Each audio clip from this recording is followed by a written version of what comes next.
you will never change until you put yourself outside your comfort zone. You have to take responsibility for something. That will change you. It will not happen sat on the couch, having the same day. If every day of the week is the same as the previous day, you will never change. If you do what you always did, you will get what you always got.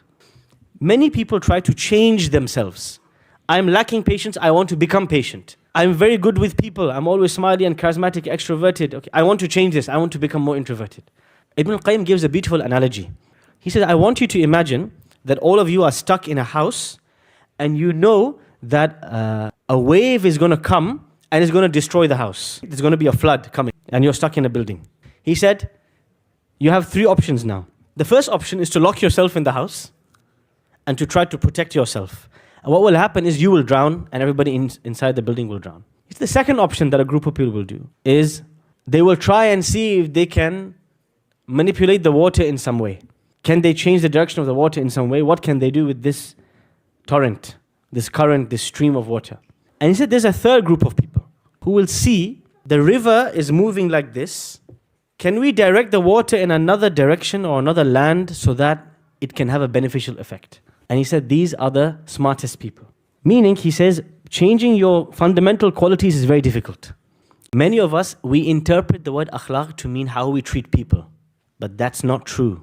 That's a false meaning of akhlaq. This idea of translating akhlaq as manners, how you treat people, how you smile at people, and just your external dealings, this is a false, broken, inaccurate translation. Akhlaq has 2 categories. Your akhlaq with people and your akhlaq with Allah. Your inward appearance with people. What qualities do other people see in you? Do they see you to be patient? Do they see you to be sincere? Do they see you to be trustworthy? Do they see you to be kind? Everything that's not to do with your physical appearance, the appearance of your soul to people, and then the appearance of your soul to Allah subhanahu wa ta'ala. How does Allah perceive you to be? Are you sincere with your friend, but then you are not genuine with Allah? Are you trustworthy with your friend, but not trustworthy with your salawat? Are you, etc. So you can say there's 2 lenses or 2 CCTV cameras that's going to be put on your akhlaq.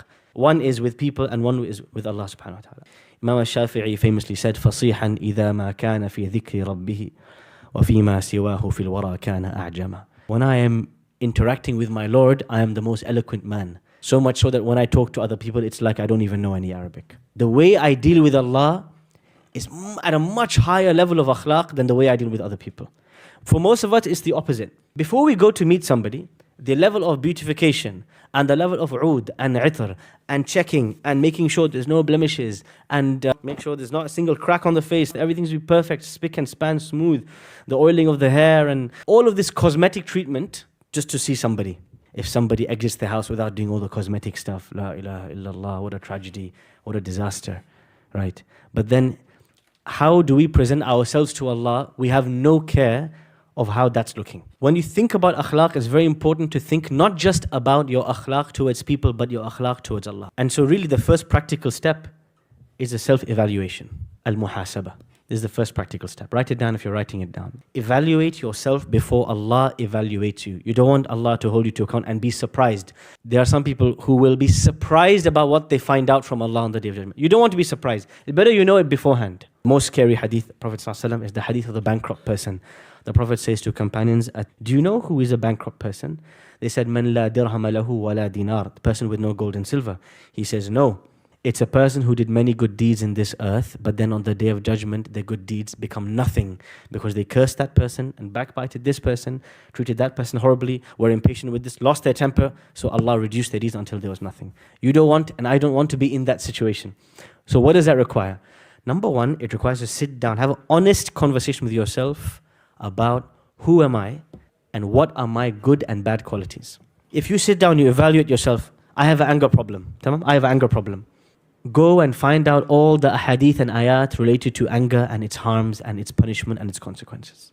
If you, for example, evaluate yourself, for example, me, I'm a very lazy person. Go and read all the ahadith related to laziness and its consequences. You need to know what will be held against you on the Day of Judgment if you continue this way. This is a impetus for change. There are some levels, some qualities that are, you have a fitrah. It's in your innate disposition to be more in this way. And then you build on these qualities based on environment, based on your teachers, based on your parents, based on your mentors, based on your experience in life, you either become more this or you become less of this, based on your environment. But there is a base, a default level of qualities that a person is born with in the world. Now, many people try to change themselves. I'm lacking patience, I want to become patient. I'm very good with people, I'm always smiley and charismatic, extroverted. Okay, I want to change this, I want to become more introverted. Ibn Al-Qayyim gives a beautiful analogy. He says, I want you to imagine that all of you are stuck in a house and you know that a wave is going to come and it's going to destroy the house. There's going to be a flood coming. You're in a monsoon season in Bangladesh and you're stuck in a building. He said, you have three options now. The first option is to lock yourself in the house and to try to protect yourself. And what will happen is you will drown and everybody inside the building will drown. The second option that a group of people will do is they will try and see if they can manipulate the water in some way. Can they change the direction of the water in some way? What can they do with this torrent, this current, this stream of water? And he said there's a third group of people who will see the river is moving like this. Can we direct the water in another direction or another land so that it can have a beneficial effect? And he said these are the smartest people. Meaning, he says, changing your fundamental qualities is very difficult. If you're extroverted, if you're introverted, if you're great with people, if you're not so good with people, if you're patient, this is very difficult. One of the best things that a person can do is understand themselves, number one. What are your unique strengths Allah gave you with? And number two, rather than sweating so much on changing who you are, try to focus and see how can I worship Allah through these qualities. Rather than forcing yourself to change your fundamental personality, he said, look for a way to worship Allah where you use your strengths. So Khalid ibn al-Walid radiallahu anhu, if we look at two polar opposite personalities, Abu Bakr and Umar. In most of the major decisions in the life of the Prophet ﷺ, Abu Bakr and Umar, they go in two completely different directions. Completely different directions. After the Battle of Badr, the prisoners of war. What does Abu Bakr say? Free them. What does Umar say? Two different directions. In the peace treaty of Hudaybiyah, what does Abu Bakr say? He says, compromise, right? The Meccans are asking for these big demands. Give it to them. It's okay. Give it to them. There's a bigger play. What does Umar Ibn Al-Khattab say? He's furious. Well, how could you compromise on these things? This is a complete failure. Two completely different personality types. They're both righteous men, but they're both suited to two different types of leadership. Two different temperaments, two different personalities, two different qualities. Famously, one of these two men goes through a big personality change in his life. So we're going to come to this. How do you change your qualities? If you're lacking in patience, if you're low on mercy, how do you change these qualities? One of these two men went through a big personality change in their life. Who was it? It was Umar. What happened to Umar? When he was a Khalifa, what happened to his personality by then? He became soft. He became gentle. He used to be a lot more hot-headed, a lot more ready to finish this person, get rid of this person, throw them out. He had that iqdam. He has, by nature, he's somebody who's driven, somebody who's ambitious, somebody who's desirous. And this was his life before Islam as well. It dictated his life. He was somebody who was a dominating personality. When he became the Khalifa, he changed. Now here's the question. How did he change? And therefore, how should we change? What are the factors that molded, shaped, and changed his personality? Very difficult to do so. What changed his personality? So the responsibility of the Khilafah, the heavy burden of the leadership of the believers, it softened Umar. Because he became fearful of Allah. If I was too harsh, what would happen to me? See, before he was in a leadership position, he was harsh. When he came in the leadership position, he said the famous statement, if a ram, a sheep in a mountain valley in Khurasan complains against me, I'm scared Allah will hold me to account. So responsibility changes people. Number one, what else? Life experiences. So sometimes it's very important to put yourself, volunteer for life experiences that will mold you and shape you. Volunteering for responsibility, taking a responsibility, is very crucial in shaping your character. What's the problem with many young men and women today? They're scared of commitment. This is one of the greatest and the worst traits of our generation.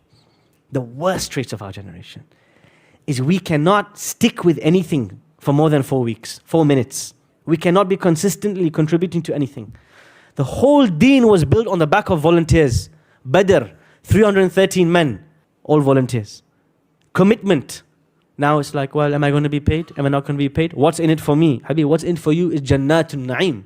You have to put yourself in uncomfortable situations and voluntarily put yourself, take responsibility on. And this will put you in a situation, one of the most crucial things about British culture is the love of routine. In comparison to any other culture in the world, American, East Asian, South European, the British culture is a culture that loves routine. If every day at 2 p.m. Uncle Tom has his tea, if 2:05 he has his tea, his whole day is messed up now. There's a love of routine, a love of the repetition of the ordinary. This is something that as Muslims we have to realize, yes, routine and order and all this is great. You will never change until you put yourself outside your comfort zone. You have to take responsibility for something. That will change you. It will not happen sat on the couch, having the same day. If every day of the week is the same as the previous day, you will never change. If you do what you always did, you will get what you always got. Last but not least, who you marry will be a huge shaping force for you. The nature and the personality and the vision and the mission of who you marry will be a huge shape, because this person, you are doing companionship of them so many hours of a day. Your children will shape you. How? Your children will expose to you who you really are. One of the most scary things about being a parent is when you see your children do the bad things that you do. When you see your children expressing their temper, or when you see your child doing something wrong, or speaking to someone in a wrong way, and you are the one who does this and that's why they're copying. When you see the mirror in front of you, it's scary. And this is why one of the great things that will accelerate your personal development, the development of your character, is becoming a parent and taking on responsibility. Nowadays, somebody gets married. No, it's the most taboo topic in the world, right? They say, oh, don't be an auntie. Why? Oh, the aunties always ask, when are you going to have children? Today, somebody gets married. After 3 years, you ask them, children? Oh, I'm just getting acquainted with each other. This jaban, this cowardliness that we have, the fear of commitment, the fear of responsibility, the inability to take a decision, to take a risk, this always playing it safe, always playing it safe. No match was ever won playing itself. It's ask Manchester United. They're not having a good time in the league. It was normal to have many children. And it was normal to have children early. But we're now in a generation where everybody's scared to take risks, scared for commitment, they're terrified. Having children will accelerate your personal development, but you have to be ready to take the challenge. You need the readiness of mind, the readiness of character. I'm ready for the challenge. I'm ready to take it on. And I will stick with it. I will work on myself. It will expose myself. Many marriages break and many families break because people don't see family as a way of improving their character. Wife and children, or husband and children, and your siblings and your relatives is just a bunch of mirrors that show you who you really are. And through the passage of months and years, you will learn who you really are, where your flaws are, because they'll be screaming it at you, and what you need to change.